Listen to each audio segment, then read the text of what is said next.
Ford has dismissed over 15,000 employees in the last 6 months, and the reasons for these dismissals are shocking. The company has gone insane.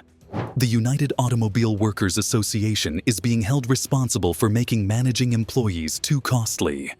The current state of American car manufacturing is twisted, with automakers being compelled to produce EVs that are only unprofitable.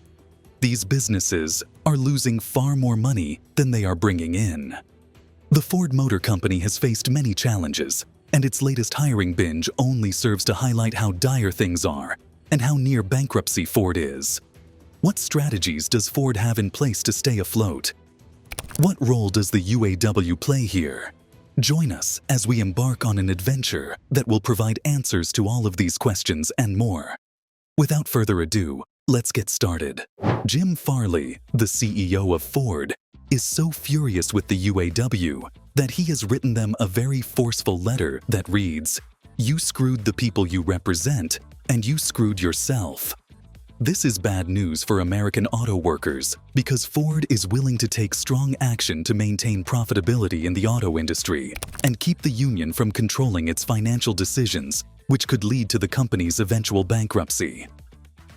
In recent years, the UAW has repeatedly initiated strikes against Ford Motor Company, driving up labor costs in the United States. This, along with the company's ongoing losses, has forced Ford to start planning to shift the majority of its vehicle production to Mexico. And that's not all that the company did. Ford is currently on a firing rampage. Robots pose a challenge to American labor. And as we've previously noted, businesses like Ford and GM have seen repeated run-ins with the U.S. labor union, which has reduced their profit margins. For this reason, the corporations have decided to replace human workers in many of their factories with robots, and they are investing in the development of additional robots to replace factory workers in even more positions. While the reality is that AI has taken many jobs and robots will continue to take more, Jim Farley blames the UAW for making the decision so simple. The UAW just went on strike against Ford and GM, but more on that later. Every time auto workers strike, the consequences can be severe. Let's examine a few of the most well-known auto worker strikes. Following the Great Depression, the Ford hunger strike of 1932 marked the beginning of a difficult period for Michigan auto workers. Between 1929 and 1932, wages fell precipitously, employment was in short supply, and many people in the auto industry lost their jobs. A large group of over 3,000 people, led by the Detroit Unemployed Councils, decided to march to the Ford Rouge plant in Dearborn on March 7, 1932.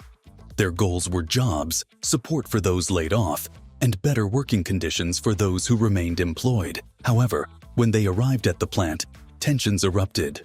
The police and Ford security team were there and opened fire on the crowd. By the time the demonstration was over, 4 protesters had died, and another had died later from injuries. Over 60,000 people attended the funerals of those who had died, rocking the city. Although the protest didn't immediately affect anything, it did spark conversation and lay the groundwork for future protests, one of which took place in 1941. The 1941 sit-down strike at River Rouge. In 1937, Walter Reuther and his fellow UAW members decided to go to Ford's River Rouge plant in Michigan.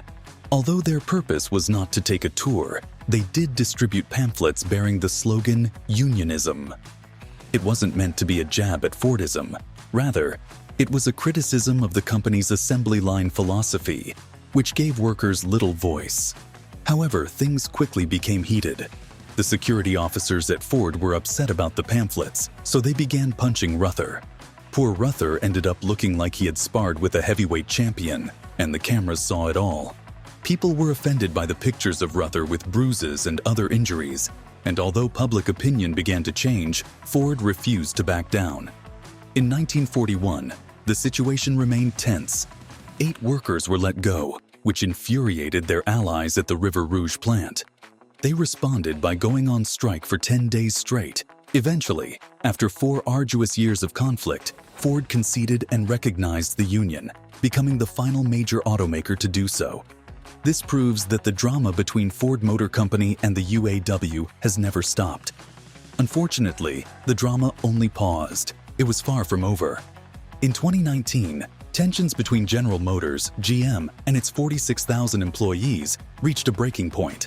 The workers decided to go on strike for over a month, demanding better pay, job security, and benefits. Aside from the money, some workers were furious that GM was closing plants. Eventually, after much back and forth, a deal was reached whereby GM agreed to give the unions pay increases and committed to investing in U.S. factories. In exchange for accepting the new contract, each union member received a handsome $1,000 signing bonus. Then the auto workers went all out in 2023.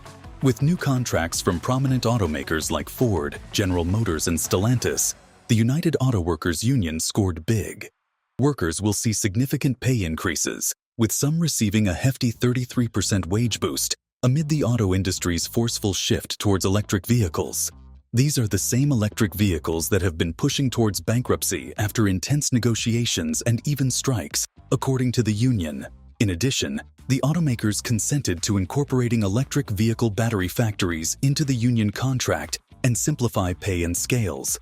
As a result of this victory, non-union automakers like Honda and Toyota also raised wages, presumably to keep their employees from coveting the alluring advantages that come with belonging to a union. All things considered, these contracts provide the union with greater clout and raise salaries for auto workers, as well as possibly other industries. The workers benefited greatly from the recently ended strike, but you have to wonder if the automakers involved saw any negative effects from the agreement. How is Ford going to respond? Recent substantial initiatives by Ford have not been well received by all parties. In just 6 months, they laid off nearly 15,000 workers worldwide, with the US bearing a disproportionate share of those layoffs. They closed factories across Europe, including ones in Spain and Germany. Why are there so many heads on the chopping block right now? Ford is feeling the pinch, as officials claim they cannot afford to keep all those workers on staff, particularly since robots are waiting in the wings. Yes, they are seriously considering automation. And when Tesla's bots are eventually ready, Ford is prepared to pay a large sum of money to acquire them.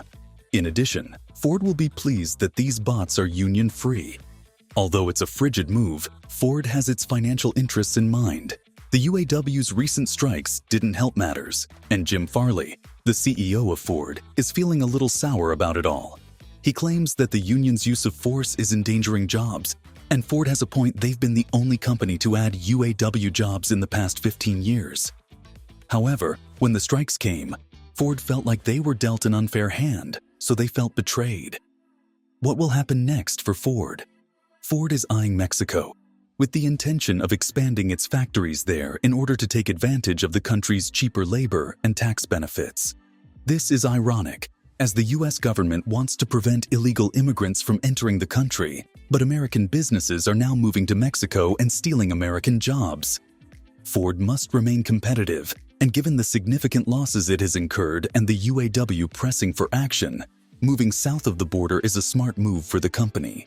Will it take place? Time will always tell, but the auto industry is undoubtedly heating up as more businesses, including GM, Tesla, and BYD, are relocating to Mexico. Undoubtedly, the UAW benefited from the agreement that ended the 2023 strike, but the future is unpredictable. Ford wants to exit the deal because it is unhappy with the outcome and believes that the agreement it signed is hurting the company more than it helps. As a result, Ford has started to employ strategies that would give American workers a difficult time and may not even be able to stop the UAW from intervening. Which strategy do you believe would have worked best? Let's know your thoughts in the comments section. If you enjoyed this video, kindly hit the like and subscribe button. Don't forget to turn on the notification bell so you will be notified when we upload new videos. Thank you for watching. See you in our next video.